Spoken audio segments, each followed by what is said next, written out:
Proportional Response, Book 1, Chapter 20, Part 3, Relativity. Inibal sat in Henry's office with his brother and aunt, looking back and forth at the two holoscreens which contained his fiancée and future mother-in-law on one, and Kaz with his wives on the other. He tried to feign a little surprise at the uncharacteristic outburst from Euro, but a small smile settled on his face instead. I always knew she had it in her. There is deep passion hiding behind those glasses and detached demeanor. Henry didn't seem at all fazed by Euro's outburst as he looked at her and explained how humanity had rewritten the laws of physics. It was a byproduct of Project Phoenix, amusingly enough. Contrary to popular belief, the upper limit on conventional FTL drives has more to do with compensating for special relativity than any other limitations. You see, if you get going fast enough, and the compensators can't keep the bubble of space around the ship properly. Henry trailed off, waved a hand as if to dismiss his own words, and laughed a little at himself while mumbling about Jake, and what it feels like, the human, then gave them all a half grin and continued. Anyway, we needed to manipulate the relativistic compensators for the Phoenix project. We wanted to keep everyone in stasis for their trips, after all, and what better way to do that than allow time on the ship to stop? Euro blinked a moment and leaned forward. Wait, the Gergso experiments. The results of those were gruesome. And you, Henry nodded to interrupt her, took the data, made a lot of good guesses that they never came up with about what happened, and then tested those hypotheses. In the end, the data from Gergso shortened our research by years, from what I understand, and probably saved us from making some of the same mistakes. It took our mathematicians and scientists a long time to finish tearing all the math apart to understand, of course, but they finally got there. Once they did that, and started examining everything to put it back together. Euro finished, her voice still a little distant. They were able to see new ways to do things. Henry nodded. My understanding is that it is damned hard on the engines, and increases fuel consumption, so it isn't something our ships are going to do all the time, but... Kaz interrupted this time. It lets each fleet cover a larger area of space. Hell of an advantage, and is going to make the Altans think you have a larger fleet than you do, at least until they catch on. That is going to give them some pause for a while. Of course, when they figure out you can outrun them in FTL, that should give them some pause as well. Caslow paused for a moment, as if to invite further comment. When none came, he continued. There is another thing I wanted to discuss though. If your people were able to just flip a switch and hit technological parity with the Exaltans, that would mean that you've built all that into your ships for years, maybe even decades.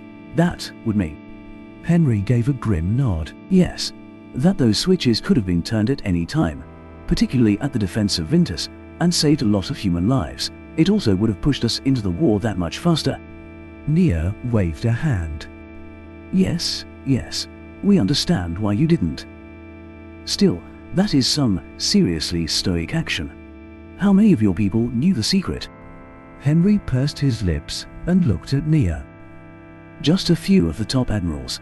We still haven't unleashed all of the capabilities of our ships.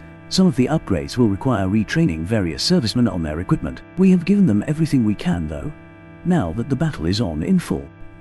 Enibal sat and studied his hands. So many dead.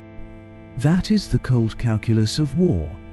And one of the reasons I went into the diplomatic corps. To try and avoid such thing, still. They let hundreds, maybe thousands, die so that orders of magnitude more could live at a later time. I am glad my job is to try to prevent those decisions, rather than have to make them.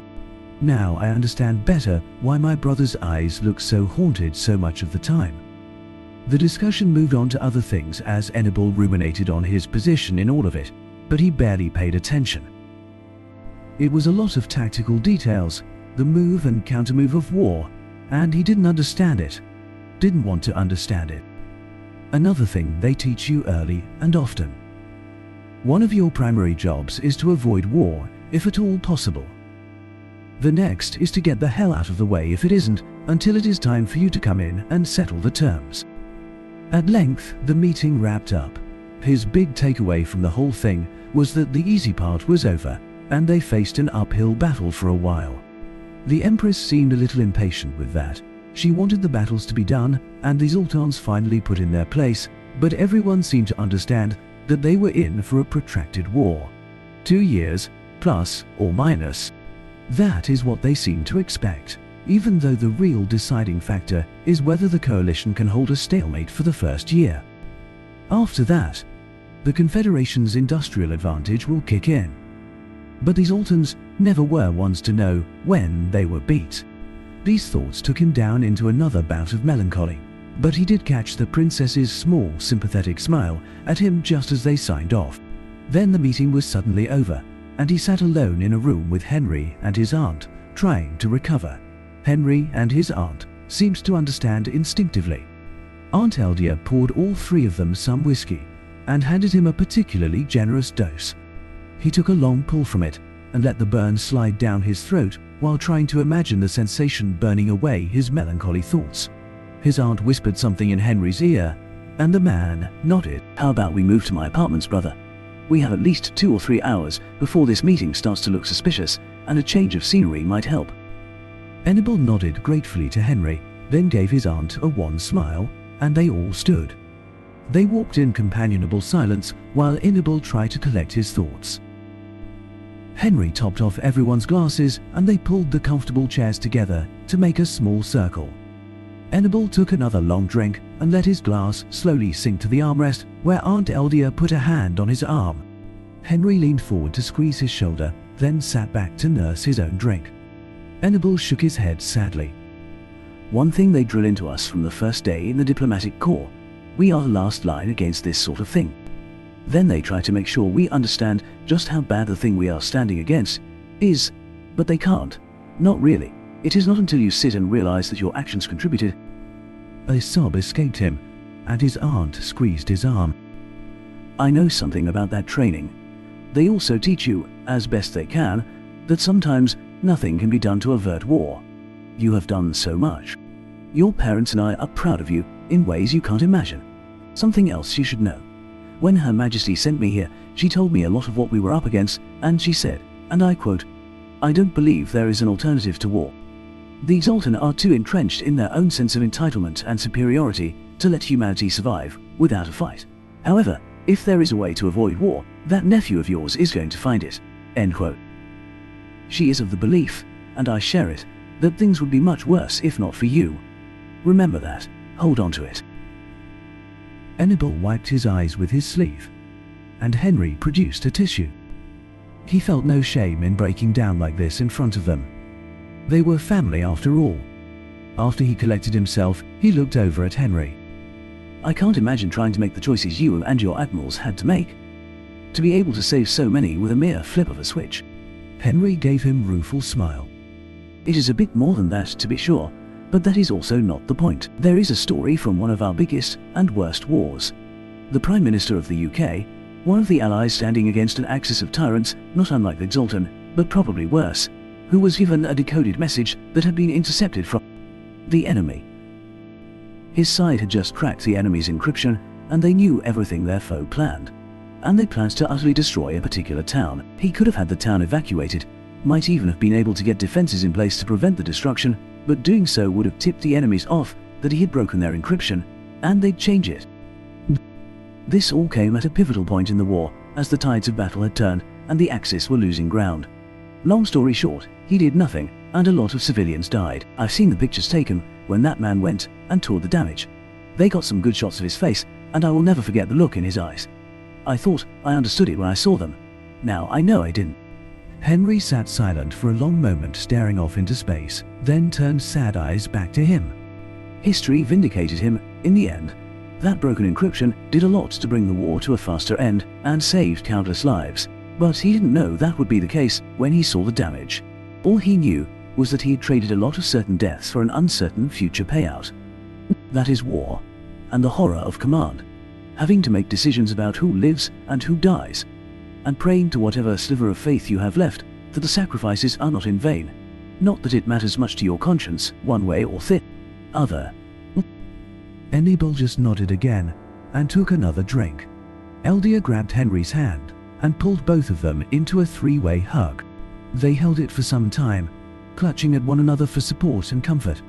When they finally came up, none had dry eyes.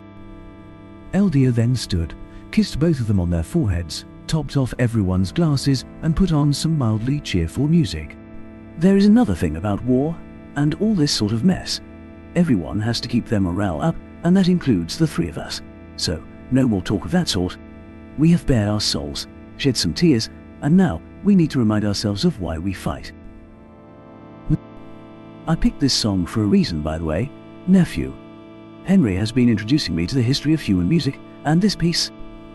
They spent over an hour at one of their favorite pastimes, sharing the history and culture with one another, and, of course, drinking. After they had gotten far enough into their cups to banish the imagery of the war and begun to sing off-key to songs they didn't even know, Eldia staggered to the bar and came back with the buzzkill pills. Both men tried to talk her out of it, but she gave Henry a wink, then Enable a stern look, along with a glance at Henry, then gave them their pills and their water. They continued to sit and enjoy themselves as the pills did their magic. After they had reached sobriety, or near enough, Eldia made an off-color comment, turned her chin just so, and winked at Henry. The man laughed, but cut off mid-laugh and looked over at Enable. Say, brother, there was one thing from back in the meeting that confused me. When did you ever meet the princess? I caught her stealing glances and grinning at you a time or two. You two old friends or something? I mean, I know your aunt has met her Royal Highness at some point, though she keeps being vague on the details when I press her. Is your oh-so-peasant family more connected to the royals than you have let on? Did you grow up with her or something?